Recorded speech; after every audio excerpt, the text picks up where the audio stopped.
उत्तर प्रदेश के प्रधान ही सुल्तान होंगे।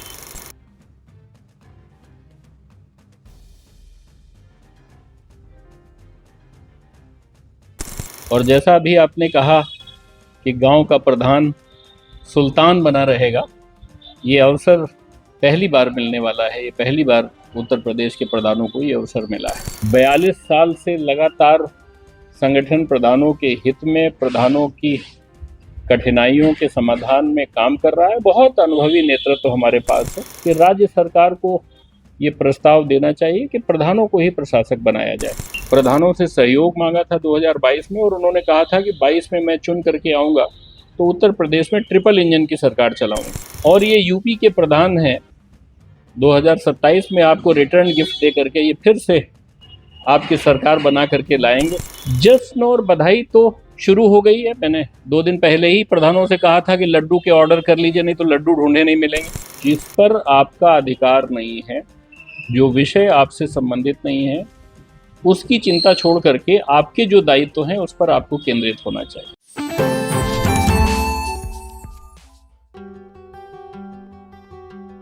पुरानी खिड़कियों से परेशान, रस्ट, टर्माइट्स और गर्मी से थक गए हैं? लाइए ग्रीन प्लास्ट यूपीवीसी विंडोज और doors, sound proof, weather proof, termite proof.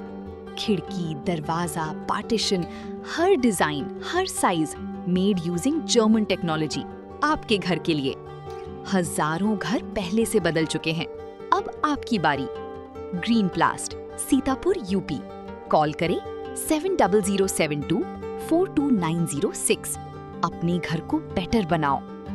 देश के सबसे बड़े राज्य उत्तर प्रदेश के प्रधान ही सुल्तान होंगे। जी हाँ, अब करीब करीब स्थितियां क्लियर हो गई हैं और हमारे साथ मौजूद हैं प्रधान संगठन के राष्ट्रीय अध्यक्ष डॉक्टर अखिलेश सिंह जी, जो पिछले दिनों अपनी इन मांगों को लेकर मुख्यमंत्री योगी आदित्यनाथ तक इन दस्तावेजों को पहुंचाया था कि उत्तर प्रदेश में ऐसी व्यवस्था लागू की जाए और जिसके जरिए अब इतिहास रचने जा रहा है। तो पहले तो प्रधानों की ओर से आपको बहुत सारी बधाइयां मिल रही होंगी। बहुत धन्यवाद। आपके चैनल के सभी दर्शकों और श्रोताओं का बहुत हृदय से आभार, इतना प्रेम देने के लिए, इतना हम लोगों के साथ खड़े होने के लिए हृदय से आभार व्यक्त करता हूँ। और प्रधानों की खुशी का कोई पैमाना नहीं है। बहुत प्रसन्न है, बहुत उत्साहित हैं। ये पहली बार हुआ है जब उत्तर प्रदेश में कार्यकाल समाप्त होने के बाद प्रधान कार्यवाहक प्रधान के रूप में काम करेंगे, प्रशासक बने रहेंगे। और जैसा अभी आपने कहा कि गांव का प्रधान सुल्तान बना रहेगा, ये अवसर पहली बार मिलने वाला है। ये पहली बार उत्तर प्रदेश के प्रधानों को ये अवसर मिला है। ऐसा कैसे संभव हो सका? हालांकि आपसे लगातार बातचीत कर रहे थे, आप आश्वस्त करा रहे थे कि ऐसा ही होगा। कुछ प्रधान आंदोलन के रास्ते पर थे, तब भी आप उनको मना कर रहे थे कि इस भीषण गर्मी में आंदोलन ना करें, क्योंकि जहां बात पहुंचानी थी आपके संगठन ने पहुंचा दी थी। तो आप आश्वस्त थे और ये कब तक लिखित रूप में बाहर आ जाएगा? मेरा मानना है कि अपनी बात को बहुत शालीनता के साथ, आत्मविश्वास के साथ और एक विद्यार्थी की तरह पूरी तैयारी के साथ रखनी चाहिए।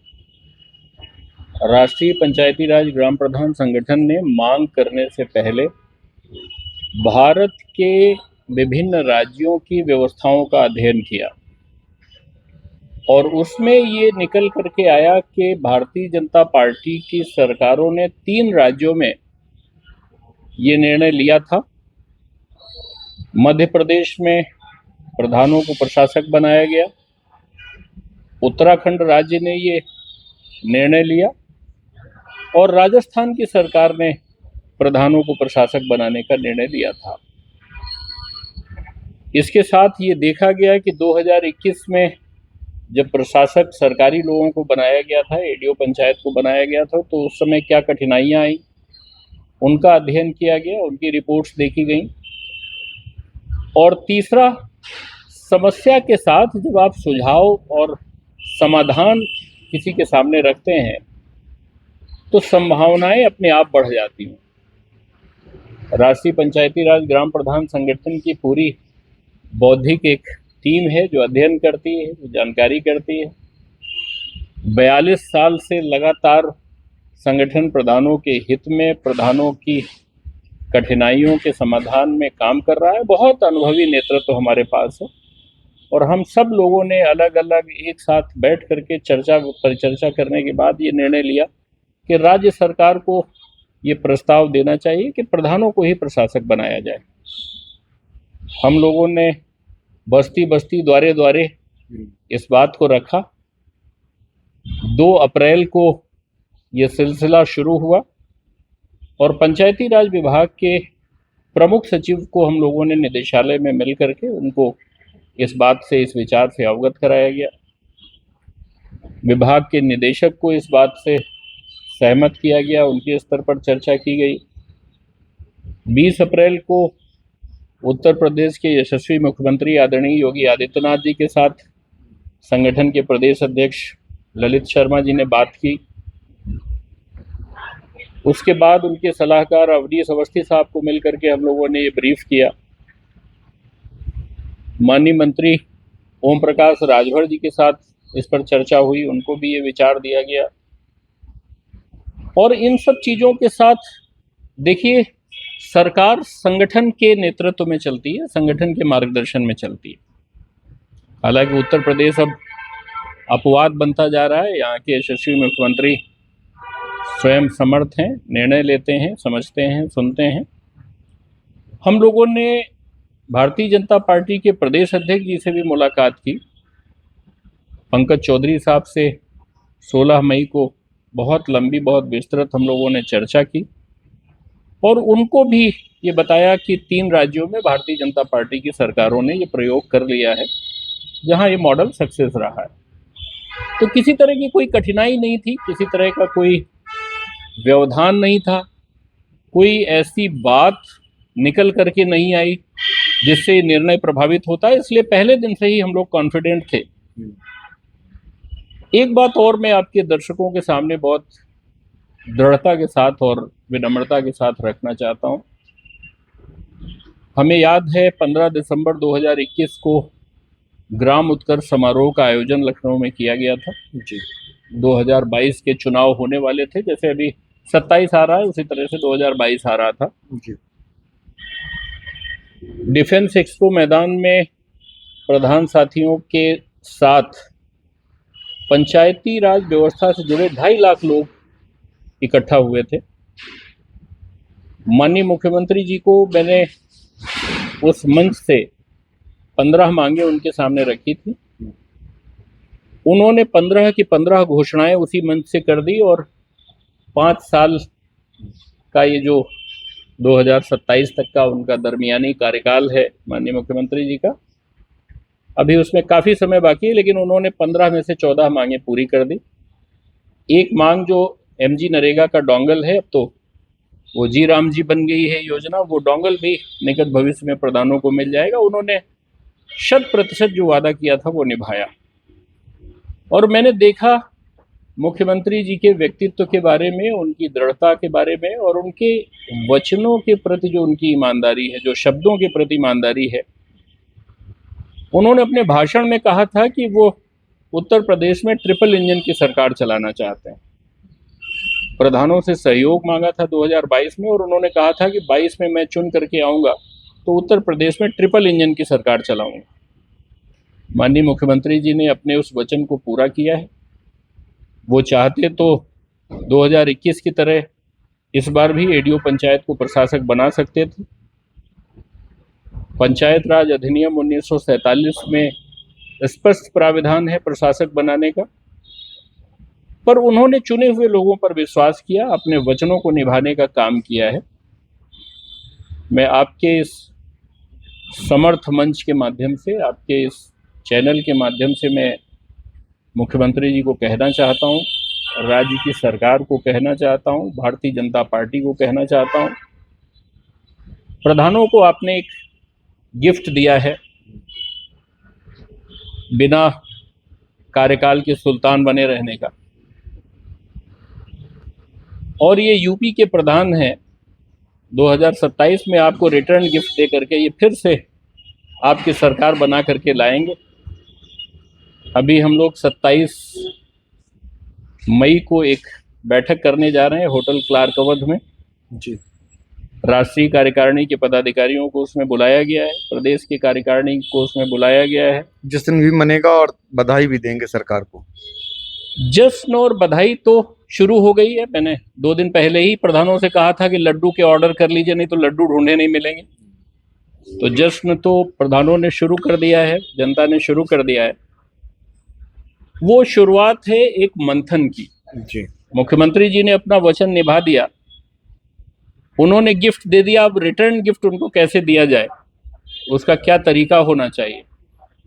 संगठन ने सैद्धांतिक रूप से ये निर्णय लिया है कि राज्य स्तर पर आभार समारोह का आयोजन करेंगे, माननीय मुख्यमंत्री जी का आभार करेंगे। मंडल स्तर पर आभार समारोहों का कार्यक्रम करेंगे, प्रभारी मंत्रियों के साथ कार्यक्रमों का आयोजन करके आभार प्रकट किया जाएगा।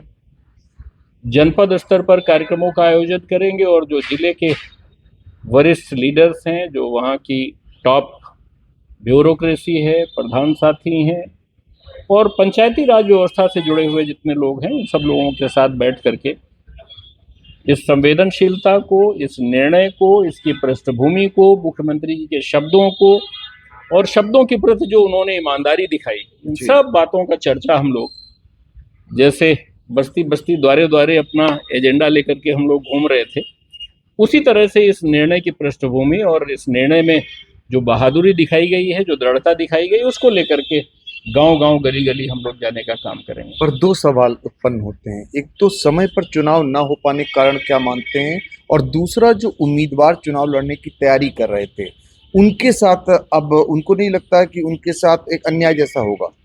नहीं, देखिए, समय से विधानसभा के चुनाव बिल्कुल आसन्न है, होने जा रहे हैं। 7 से 8 महीने बचे हैं और गर्मी का, तापमान का पारा आप देख ही रहे हैं। उत्तर प्रदेश में भी भारत सरकार ने जो निर्णय ले लिया है जनगणना कराने का, जनगणना एक्सप्रेस वैसे ही लेट चल रही है। तो ये बहुत सारी बातें हैं जिनको लेकर के ये चुनाव विलंब से हो रहा है। मेरा अपना मानना है, संगठन का ये मानना है कि जिस पर आपका अधिकार नहीं है, जो विषय आपसे संबंधित नहीं है, उसकी चिंता छोड़ करके आपके जो दायित्व हैं उस पर आपको केंद्रित होना चाहिए। अब जब समय चुनाव से नहीं हो पा रहे हैं तो प्रधानों को दायित्व मिलना चाहिए, ये संगठन की जिम्मेदारी थी और संगठन ने पूरी निष्ठा के साथ, पूरे विश्वास के साथ इसमें प्रधानों के लिए काम किया है। प्रधान भाइयों के बात सब जगह रखी है। उम्मीदवार क्या करें, जो भावी उम्मीदवार? भावी उम्मीदवारों के लिए एक अच्छा अवसर है ये।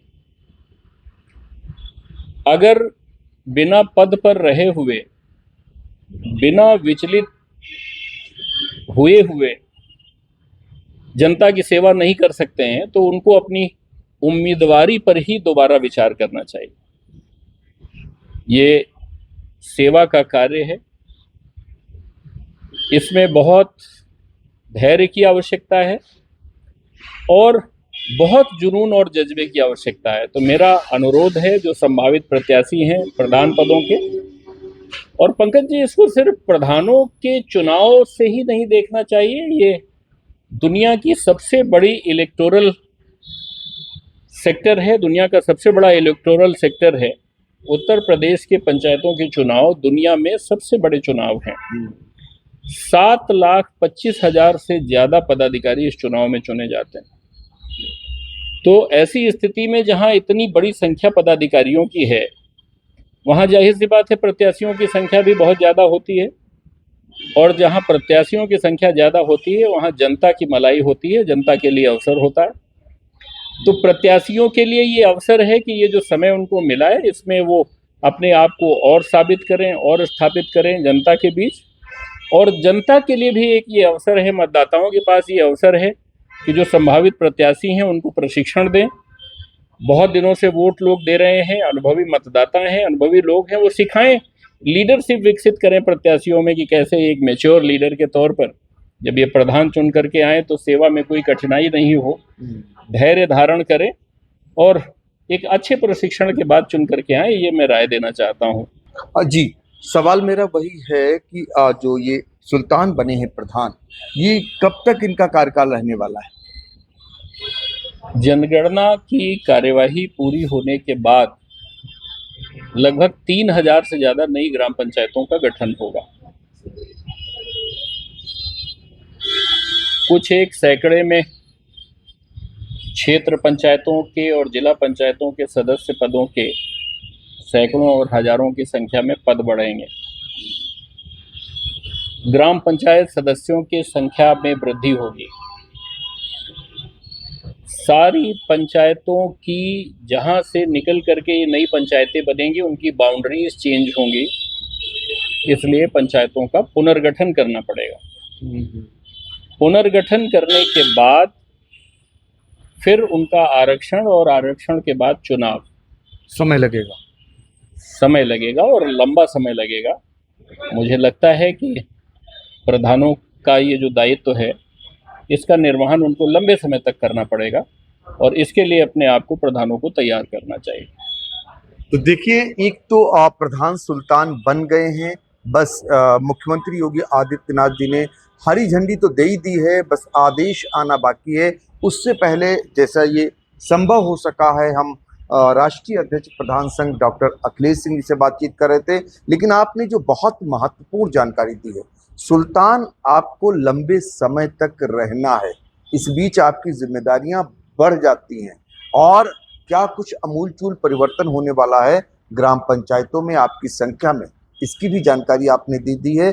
आखिर सवाल मेरा ये है कि अगली लड़ाई प्रधानों के अधिकारों को लेकर, प्रधानों को तोहफे के रूप में, चूंकि एक तोहफा आपने बहुत ही इतिहास रच दिया उनके क्षेत्र में, अब अगला क्या है कदम? उत्तर प्रदेश की जो प्रधान संगठन की लीडरशिप है, भारतवर्ष के कोने कोने में राष्ट्रीय पंचायती राज ग्राम प्रधान संगठन के जो पदाधिकारी हैं, जो अनुभवी नेतृत्व है, उन सब का मार्गदर्शन प्राप्त किया जाएगा। संगठन में मेरी सेवाएं अभी बहुत कम है। मैं पिछले 2017 में शामिल हुआ था संगठन में। उसके पहले लखनऊ जनपद का प्रधान संगठन था, उसका नेतृत्व हम लोग करते थे और बाद में जाकर के इस राष्ट्रीय संगठन में हमने संगठन का विलय कर लिया था। तो मेरी संगठन में उम्र कुल जमा 10 साल है। मेरे सीनियर्स ने, मेरे बड़ों ने मुझे राष्ट्रीय अध्यक्ष की जिम्मेदारी दी है। अपने आप कोई बात कहना, अपने आप कोई लक्ष्य निर्धारित करना, वो मेरी सामर्थ्य भी नहीं है और मेरी सोच भी नहीं है। तो मैं जल्द राष्ट्रीय कार्यकारिणी के साथ, प्रदेशों की जो कार्यकारिणियां हैं, उनके जो लीडर्स हैं उनके साथ, और जनपद स्तर पर जो हमारा संगठन है, उन सब लोगों के साथ बैठ करके तय करूंगा। वैसे ही योगी आदित्यनाथ जी ने ये इतिहास पहली बार नहीं रचा है। पंकज जी, आपके चैनल पर मैं एक और रहस्य खोलना चाहता हूं, और वो रहस्य ये है कि उत्तर प्रदेश भारत का इकलौता ऐसा राज्य बन गया है जहां प्रधानों के लिए कल्याण कोष की स्थापना हुई। यदि सेवा काल में किसी प्रधान साथी के साथ कोई अनहोनी होती है, उसकी मृत्यु होती है, उसकी हत्या होती है, दुर्घटना का शिकार होता है, तो उसके परिवार को 10 लाख रुपए की सहायता सरकार देती है। ऐसा फैसला, ऐसा निर्णय लेने वाला उत्तर प्रदेश पहला राज्य है। योगी आदित्यनाथ जी पहले मुख्यमंत्री हैं जिन्होंने यह निर्णय लिया था। ये दूसरा निर्णय अभी आपके सामने है, और ये जो निर्णय योगी आदित्यनाथ जी ने उत्तर प्रदेश में लिए हैं प्रधान संगठन की पहल पर, प्रधान संगठन की राय पर, ये सिर्फ एक राज्य के कानून में सिर्फ राज्य के मुख्यमंत्री की इच्छा पर आश्रित होकर के न रह जाएं, ऐसा हम लोग सोच रहे हैं। इसके लिए जरूरी है कि एक यूनिवर्सल वेलफेयर पॉलिसी बने, और पूरे देश के जितने 27 राज्य हैं, सारे राज्यों में जो 2.5 लाख प्रधान साथी हैं, उन सारे लोगों पर वो पॉलिसी लागू हो, यूनिवर्सल वेलफेयर पॉलिसी पूरे भारतवर्ष में, अखंड भारत में लागू हो। इस पर हम लोग चिंतन कर रहे हैं और निकट भविष्य में इसका ड्राफ्ट लेकर के भारत सरकार के सामने बैठने वाले हैं। तो अभी तो एक इतिहास जो अभी रच गया, एक और देश भर का इतिहास, एक ऐसा प्रधानों के लिए उसको लेकर के आगे की लड़ाई, आगे का ड्राफ्ट तैयार कर रहे हैं प्रधान संघ के राष्ट्रीय अध्यक्ष डॉक्टर अखिलेश सिंह। फिलहाल उत्तर प्रदेश के प्रधानों के लिए ये दिन बहुत ही महत्वपूर्ण है कि उन्हें अब ये खबर पहुंचने लगी है कि उत्तर प्रदेश की गांव की सरकार के सुल्तान वही बने रहेंगे। सीतापुर से आई इंडिया के लिए डॉक्टर पंकज सिंह गौर। चुनावी समर में आई इंडिया का महासर्वे, विधायकों का रिपोर्ट कार्ड, जनता जनार्दन देगी नंबर, टिकट से पहले भरोसे की बाजी, 5 साल के इम्तिहान का परिणाम, काम या सिर्फ वादों का जंजाल। आप अपने विधायक को फिर देना चाहेंगे एक और मौका?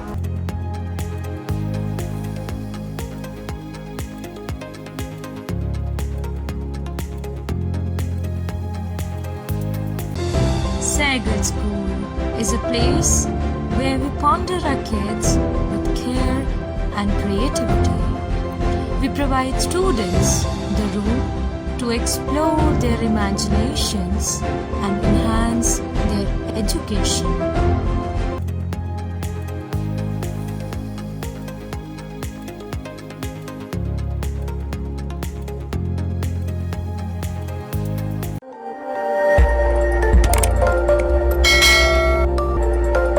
खबर आपकी, नजर हमारी। देखते रहिए आई इंडिया।